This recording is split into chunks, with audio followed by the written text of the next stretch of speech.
And hello, my fabulous students. This is your favorite teacher, Mr. Jacobson. I am excited to be with you today. Today, we're going to talk about the changing social hierarchies between 1450 to 1750. This is Unit 4 of the AP curriculum for World History. Let us begin.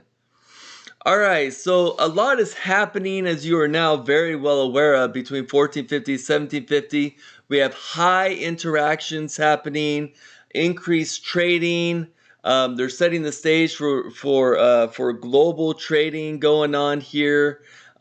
We have the Columbian Exchange occurring with the Old World and the New World, and the trading of ideas and even disease and crops, etc. So one thing that does happen as a result is with all this interaction, especially with the Spanish and the Portuguese in the Americas, we have a CASTA system that emerges.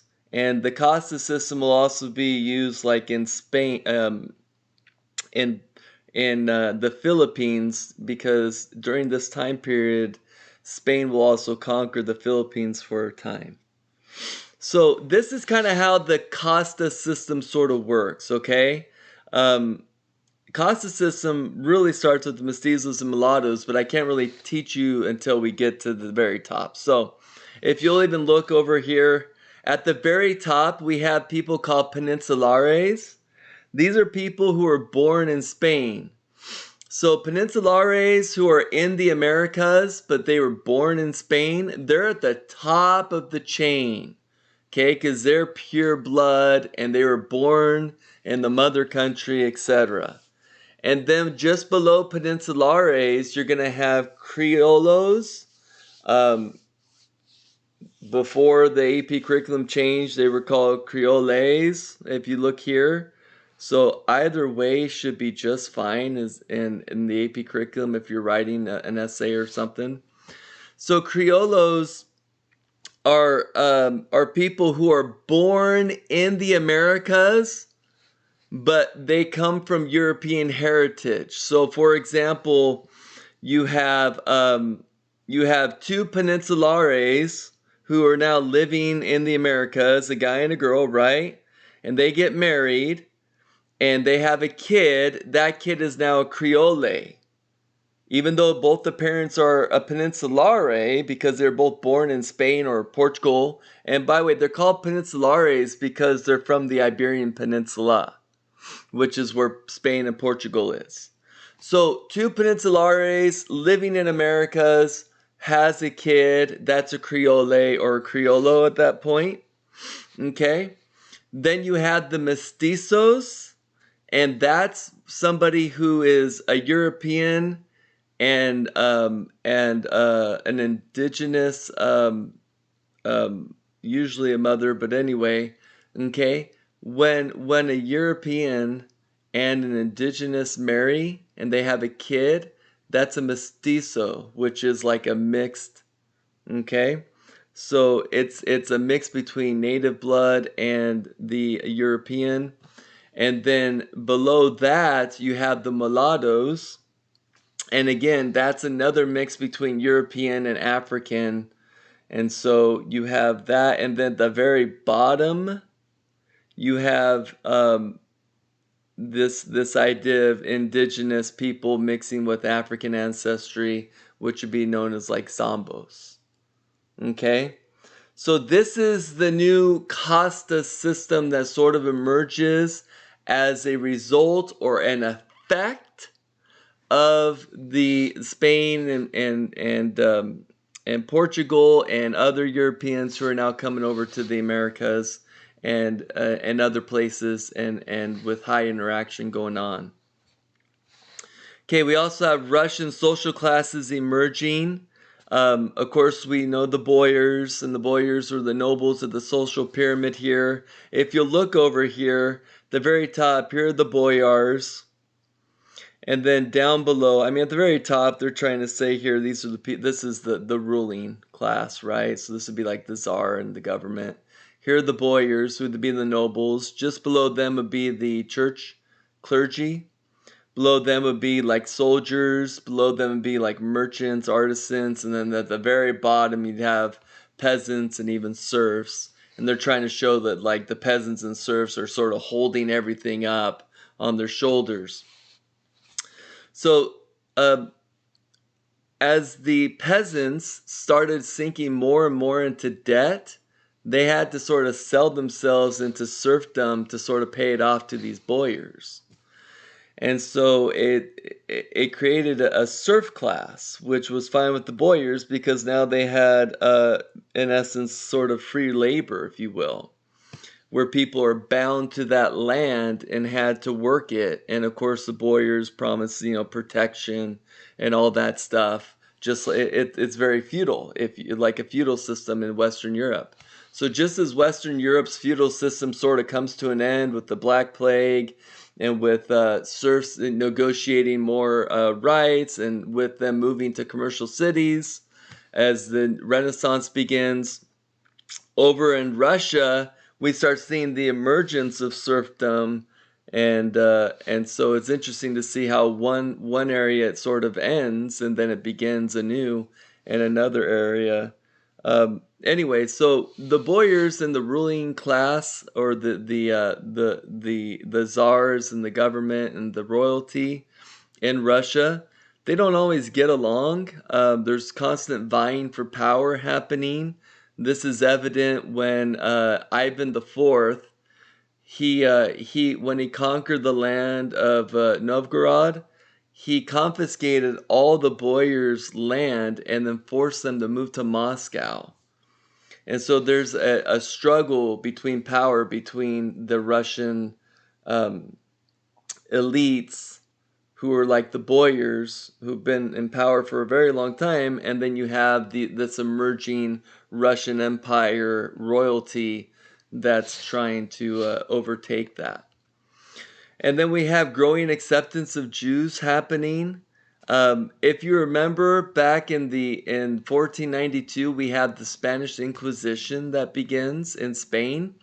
That's kind of like a high point for persecution for the Jews during this time period.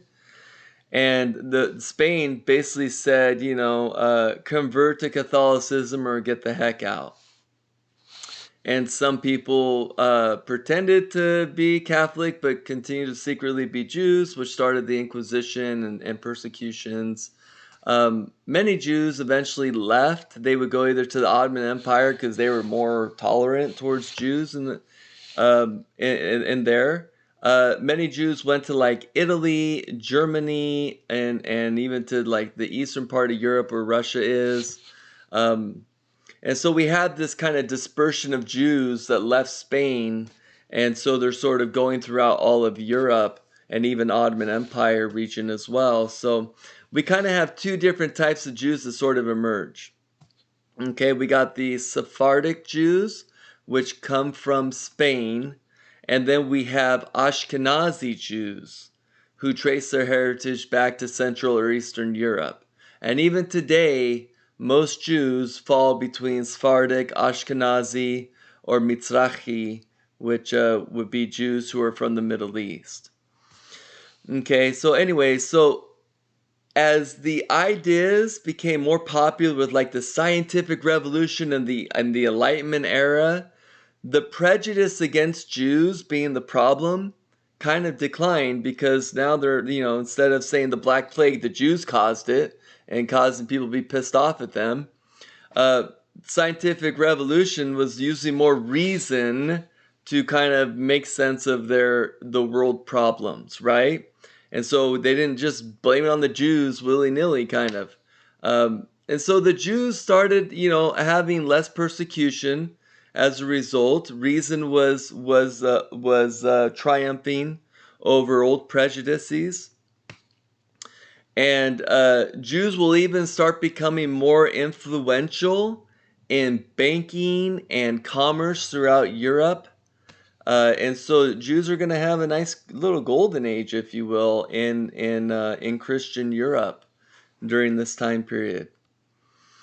So we also see foreign rulers in China. If you remember, we learned about the Mongols who started the Yuan dynasty in China between 1200 and 1450. And now this time period, we're seeing the Manchu who are going to conquer the Ming, and they're going to start the Qing dynasty. So we're seeing foreign rulers sort of emerging, and it's important to understand that there are some similarities. For example, both of them are foreign rulers in China, the Mongols and the Manchu. Both of them were ethnically distinct from the people they ruled over. They put their own people in top positions in government when they ruled, maintained continuity with some traditional Chinese practices, such as both of them continued with the civil service exam. And in time, both of these foreign rulers, the Mongols and the Manchu, they actually become considered legitimate, if you will, in the eyes of most Chinese, even though they weren't at first.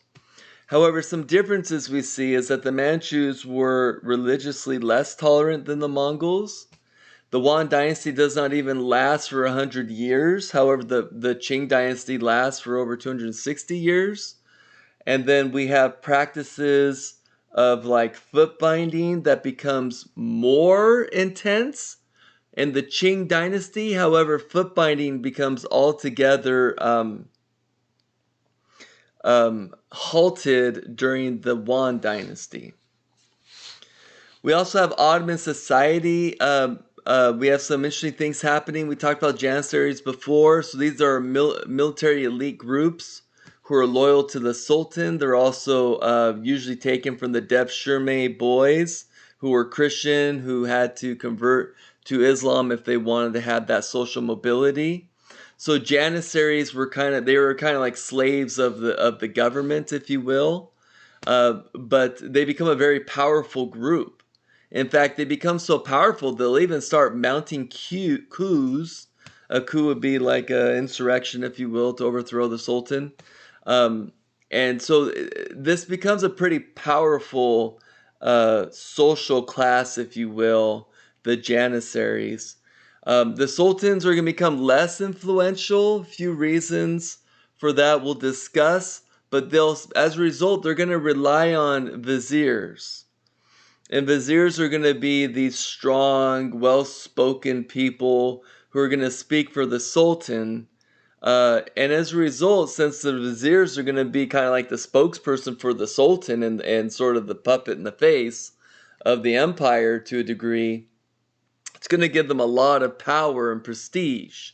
So we have viziers who are starting to grow politically in power. We also have the Timar system, where the Sultan will grant land and tax revenues to people he favors. This was also used to reward soldiers such as Janissaries to keep them loyal to the Sultan. We're going to see treatment of minorities.